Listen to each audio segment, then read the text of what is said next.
नवीन वर्षाच्या स्वागतासाठी मुंबईमध्ये नागरिकांचा उत्साह ओसंडून वाहतोय। मात्र नागरिकांच्या सुरक्षेचा विचार करून पोलिसांकडून विशेष खबरदारी घेतली जाते। वांद्रेमधील बँडस्टँड या ठिकाणी पोलीस तैनात आहेत आणि नो ड्रिंक अँड ड्राईव्ह हा संदेश नागरिकांपर्यंत पोहोचवण्याचा प्रयत्न केला जातोय।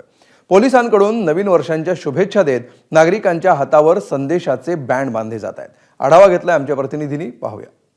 आत्ता आपण आहोत वांद्रे बँडस्टँडच्या इकडे आणि आत्ता आपण दृश्यांमध्ये बघू शकता की पोलीस कशा प्रकारे इकडे नो ड्रिंक अँड ड्राईव्ह यासाठी प्रयत्न करत आहे। आपण थेट पोलिसांकडे जाऊ आणि त्यांच्याकडून जाणून घ्या। साहेब, आपण हे बँड घालून एक सुरक्षेसाठी हे करत आहात? मुंबई ट्रॅफिक पोलिसांतर्फे आम्ही आज नागरिकांना सेफ ड्रायव्हिंग करता एक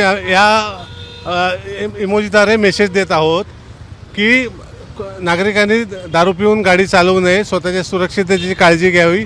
तसेच आम्ही वाहन चालकांना ट्रॅफिक पोलिसांतर्फे सदिच्छा देत आहोत। आपण पाहिला असेल तर आता मुंबई पोलीस हे सतर्क झाले आहेत आणि 31 तारखेच्या दिवशी कोणतीही घटना घडू नये आणि ड्रिंक अँड ड्राईव्ह याच्या केसेस घडू नये त्यासाठी प्रत्येक मुंबईकरांना बँड घालून हॅपी न्यू इयर हा संदेश देत आहेत।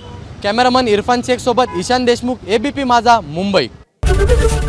एबीपी माझा, उघडा डोळे बघा नीट।